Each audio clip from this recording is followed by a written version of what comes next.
भारतातल्या एका लहानशा गावात राघव नावाचा एक तरुण राहत होता.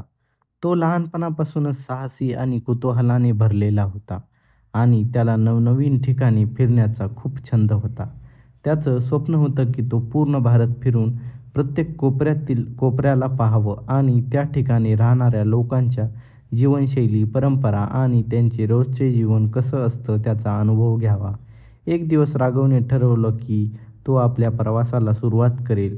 त्याने एक छोटीशी बॅग घेतली आणि घर सोडलं. त्याची योजना होती की तो आधी उत्तर भारताकडे जाईल आणि नंतर हळूहळू दक्षिणेकडे दक्षिण भागाकडे जाईल. त्याला माहीत होतं की या प्रवासात अनेक अडचणी येऊ शकतात.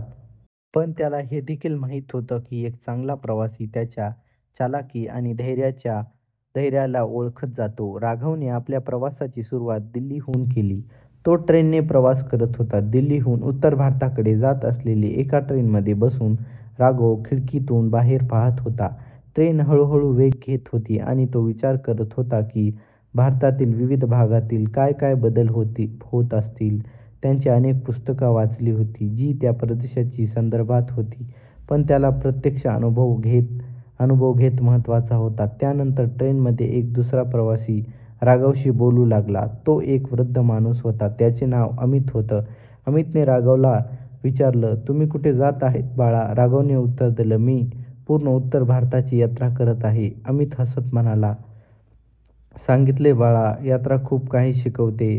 पण लक्षात ठेवा, प्रवासादरम्यान अनेक प्रवासांचे लोक भेटतात आणि काही लोक तर चतुर पण असतात." राघवला ही गोष्ट थोडी विचित्र वाटली, पण त्याने त्या गोष्टीला दुर्लक्ष केलं आणि प्रवासात व्यस्त झाला. तरी तो चतुर शब्दाचा विचार करत राहिलाच. उत्तर भारतातील विविध राज्यांमध्ये फिरत असताना राघवनं अशा काही गोष्टी पाहिलं होतं की प्रत्येक ठिकाणची संस्कृती आणि जीवनशैली काहीशी वेगळी होती. तो हिमाचल प्रदेशच्या सुंदर डोंगराळ भागामध्ये गेलेला होता, पंजाबच्या हिरव्या शेतामध्ये फिरलेला होता आणि उत्तर प्रदेशातील ऐतिहासिक किल्ले आणि भरपूर सारी मंदिरे पण पाहिलेली होती.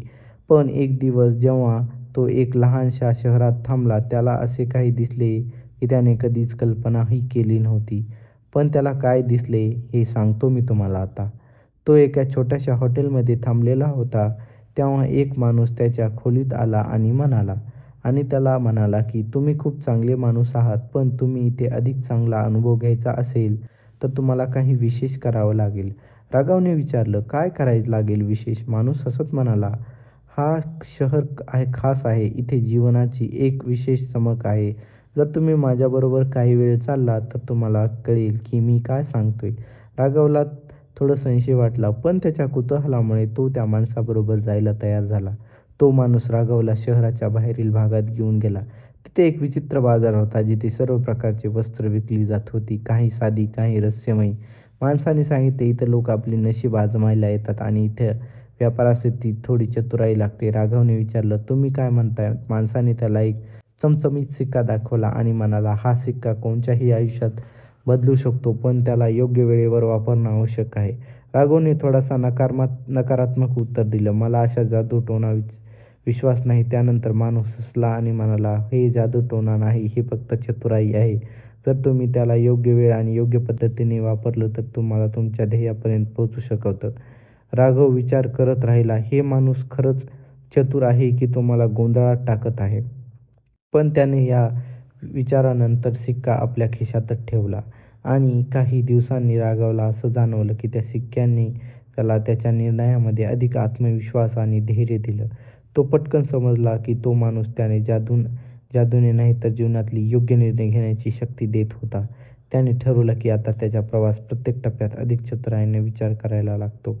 तो प्रत्येक नव्या ठिकाणी पोहोचल्यावर त्या ठिकाणचे लोकांना आणि वातावरणाला समजून घ्यायचा अधिक आग्रतेने प्रयत्न करू लागला. त्याने पाहिलं की जिथे काही लोक मेहनत आणि प्रामाणिकपणाने काम करत होते, तिथेच काही लोक इतरांचे शोषण आणि लोकांना लुबाडून व आपला फायदा करण्याच्या मार्गावर जात होते.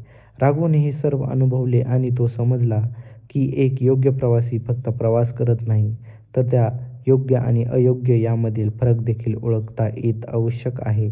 आता राघवनं ठरवलं होतं की उत्तर भारतातल्या अनुभवापासून जाऊन दक्षिण भारताकडे जाईल. त्याला तिथल्या वातावरणाच्या, लोकांचा आणि तिथल्या संस्कृतीचा अनुभव घेण्याची उत्सुकता लागलेली होती. पण दक्षिण भारतात त्याचा एक अजून चतुर प्रवासी भेटला. तो एक वृद्ध माणूस होता, ज्याने राघवला आपला चांगला मित्र बनवून घेतलेलं होतं. तो एक वृद्ध माणूस राघवला म्हणाला की तुम्ही उत्तर भारताची यात्रा केली आहे का? पण आता त्याच्यासमोर खरी परीक्षा आहे, असं तो म्हणाला. दक्षिण भारताचं ज्ञान इथे लोक साधे आणि सरळ असतात, पण चतुराईने इथे देखील उपयोगी पडते. राघवने वृद्ध माणसाच्या बोलल्यावर अधिक लक्ष दिलं आणि समजलं की चतुराई फक्त धोकेबाजी नाही, तर जीवनातली प्रत्येक पैलूतील सुधारणेचा आणि समजुतीचा भाग आहे.